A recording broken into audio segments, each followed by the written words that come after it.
The saga continues. Baldwin V, determined to expel the Skaven from his lands, pursues the Vermin into the plains on the borders of the south of Quenelles. The Bretonnians elected to pray to the lady, giving first turn to the Skaven.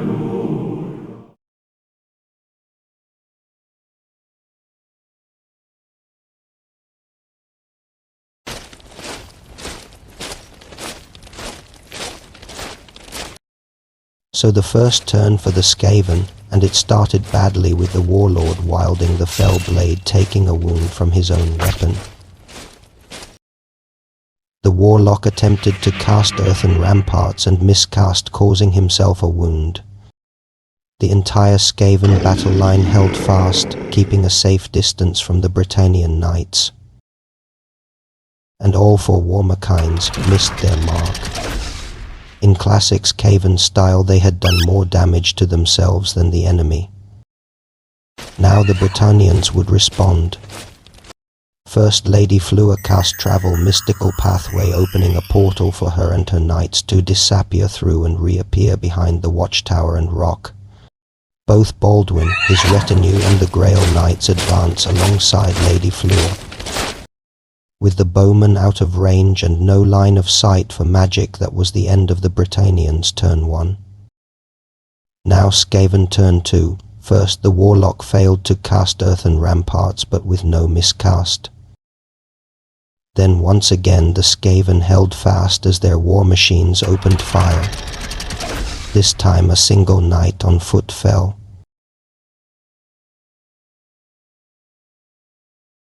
Lady Fleur again cast mystical pathways, this time appearing back on the Bretonnian right flank, and the knights on foot marched up alongside her.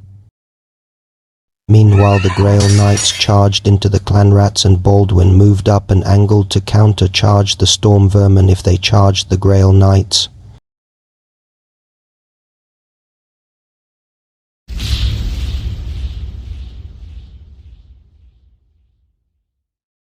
In the combat phase, the valiant guardian of the Grail Knights issued a challenge, and the warlord wielding the fell blade stepped up. Although I had paid the points for the giant's blade for the guardian, I elected to use his lance so I could strike before the warlord and his deadly weapon. The guardian struck true, piercing the warlord's skull and dealing 2 wounds to the Vermin, killing him as he had already taken a wound earlier. The other Grail Knights struck at the Clanrats, killing 2 of their number, taking no damage in return. The Clanrats then failed their leadership and were forced back. Unfortunately, part of the unit moved of the board and so was destroyed.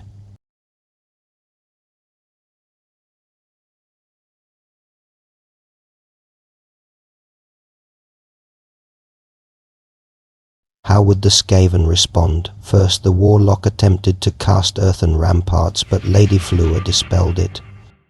Then the rat ogres tried to charge the prophetess and her knights, and they rolled high, but the roll was short by an inch, and they found themselves dangerously close to the Bretonnian lines. On the other flank, the warp-fire thrower moved in front of Baldwin and his retinue, and the Storm Vermin wheeled to the right, ready to receive a charge. The war machines opened fire again. Both mortars missed, and the catapult misfired and was destroyed. Lady Fleur was unable to dispel the warlock's warp lightning spell, and could only watch as several knights on foot were zapped to charred metal and flesh. Eager to move out of harm's way, Lady Fleur once again cast mystical pathways and retreated back to the hill. The knights on foot marched up the table towards the Clanrat unit containing the Skaven warlock. As the Bretonnians maneuvered, the bowmen rained arrows down on the rat ogres, but the few that hit couldn't pierce their thick hides. On the other flank, the Grail Knights reformed, while Baldwin and his retinue crashed into the warp-fire thrower. Even without the strength bonus from his lance, Baldwin effortlessly dispatched the Warmakine's crew. Sensing the time to strike was now, the remaining warlord and the Storm Vermin declare a charge on Baldwin and his retinue, who counter-charge. The rat ogres reformed to move to support the storm vermin next turn. The warlock summoned deep into the winds of magic in an attempt to cast warp lightning. But the winds of magic are perilous and the spell collapsed, causing a dimensional cascade.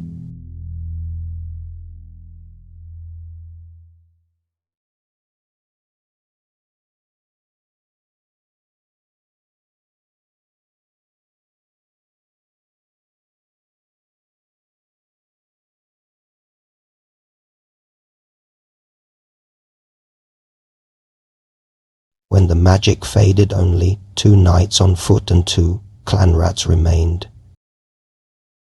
As the combat begins, Baldwin issues a challenge and the Fang leader cowers to the rear of the unit. Baldwin and his retinue proceed to slay 6 storm vermin. With no notable reply from the Skaven, they are pushed back.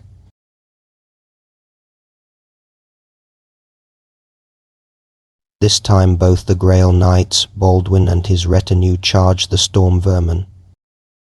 Once again a challenge is issued. This time the warlord cowers to the back of the unit.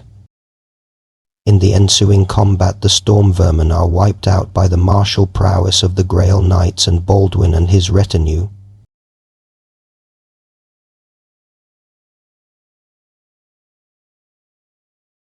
The warlord had few options at this point and menacingly charged Baldwin, issuing a challenge that Baldwin accepted.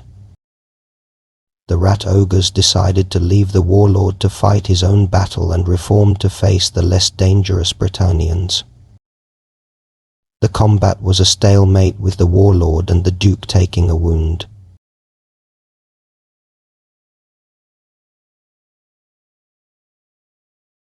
The Bretonnians prepared to finish off the Skaven. First, the Grail Knights charged the last war machine. Lady Fleur and her knights moved up to be in charge range of the ogres next turn, and the knights on foot maneuvered to do the same. The combat between Baldwin and the warlord continued to the end of the game, finishing in a stalemate.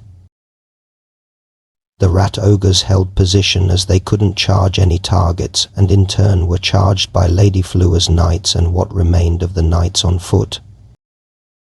The combined arms of the 2 units of knights managed to bring down an ogre and wound another twice, but lost 2 knights in the process.